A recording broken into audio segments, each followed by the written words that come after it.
નમસ્કાર દર્શક મિત્રો, આપ જોઈ રહ્યા છો વાયએનએન ન્યૂઝ। હવે જોઈએ અગત્યના સમાચાર। નીલગિરી ઉડા ખાતે બધા એકત્ર થઈને રજૂઆત કરવામાં આવી। આજ રોજ સનફાર્મા રોડ પર HCG કેન્સર હોસ્પિટલની પાછળ આવેલા નીલગિરી વુડા ખાતે બધા એકત્ર થઈને રજૂઆત કરવામાં આવી હતી કે અમને છેલ્લા 2 વર્ષથી મકાન ખાલી કરાવ્યા હતા, ત્યારે મકાન ખાલી કરાવ્યા અને 2 વર્ષની ઉપર થઈ જતા આજ રોજ નીલગિરી વુડા ખાતે ત્યાંના રહેવાસીઓ ભેગા થઈને મીડિયા સમક્ષ રોષ ઠાલવવામાં આવ્યો હતો અને અમને અહીંયા મકાન નહીં મળે તો અમે આવા જ મકાનમાં રહેવા આવી જઈશું અને સરકાર દ્વારા અમને હજુ સુધી એક પણ મકાનનું ભાડું ચૂકવવામાં પણ આવ્યું ન હતું અને અમને કોઈ પણ જગ્યાએ મકાન ફાળવવામાં આવ્યા ન હતા। ત્યારે એના રહેવાસીઓનું એવું કહેવું છે કે જો અમને ટૂંક સમયમાં મકાન નહીં મળે તો અમે અહીંયા પાછા સાફ સફાઈ કરીને આવા જર્જરિત મકાનમાં રહીશું અને અમને કંઈ પણ થશે તેની તમામ જે તે જવાબદારી સરકારની રહેશે।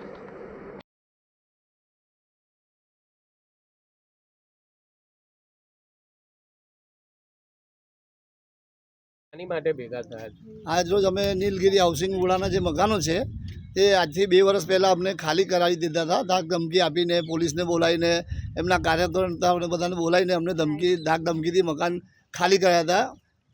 તેના માટે અમે અહીંયા બધા ભેગા થયા છે અને અમે નક્કી કર્યું છે કે કોઈ પણ જાતનું એ નહીં મળે તો અમે પાછા જ્યાં હતા ત્યાંથી રહેતા થઈ જઈશું। કેટલો ટાઈમ થયો તમને ખાલી કરાય? 2 વર્ષ થયા। 2 વર્ષ। શું કહેવા આવ્યું તું ખાલી કરાવવા તે ટાઈમે ધાક ધમકી આપીને અમને ખાલી કરાવી હતી ને ત્યાંના અમુક જે હતા એ લોકો એવું અમને કીધું હતું કે 2 વર્ષ પછી તમને અમને આ જ જગ્યાએ બનાવીને આપીશું મકાન, પણ આજ સુધી કોઈ પણ જાતનું વળતર બી નથી આપ્યું બીજા ગરીબોને બધાને।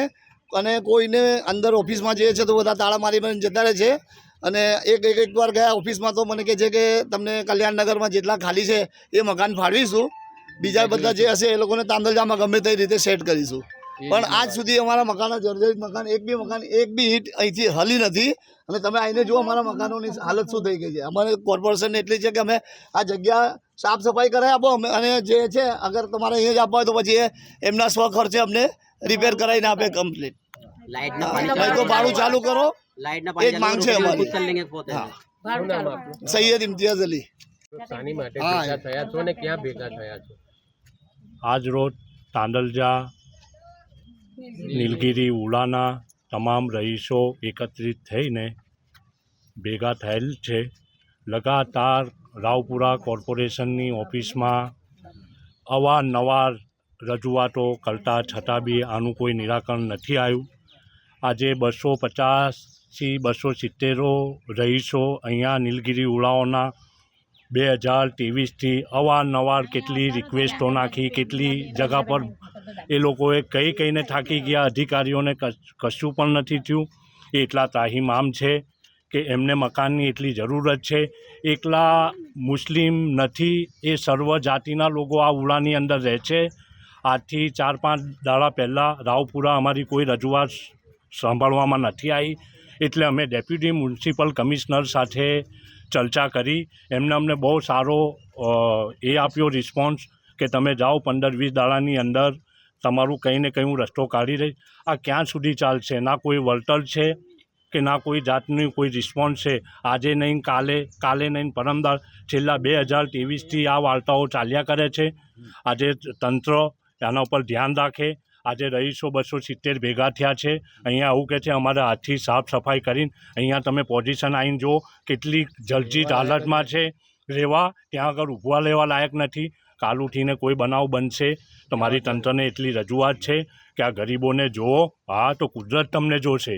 હા, આજે કેટલી આવાસો તાંદલજાના અંદર ખાલી છે, કોઈ સ્પોટ સર્વે નથી થયું, હા કે કોઈ જગા પર જોવા નથી આવ્યા, એટલે અમારે આખરે કોઈ પગલાં અમારા પ્રત્યે ભરવામાં ના આવ્યા। તો અમે ડેપ્યુટી કમિશનર સાહેબને રજૂઆત કરી છે, 15 દાડાનો ટાઈમ આપ્યો છે। આજે 8 દાડા થઈ જવાયા, 8 દાડા પછી અમે બી જઈશું। પણ આજે તમે જો તમારા કેમેરામેનને કહો કે કેમેરો મારા કેટલા રહીશો છે, એટલે મારી તો ખાસ કોર્પોરેશનને રજૂઆત છે।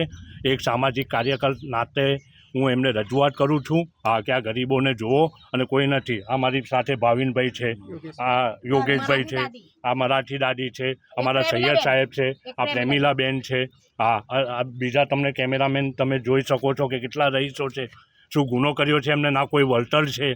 હા, આજે 2000 રૂપિયા ભાડું, હા એ લોકો કહે ચલો 2000 તો છોડો, તમે 4000 મેં તાંદલજામાં મકાન બતાવો કે કોઈ જગ્યા પર બતાવો।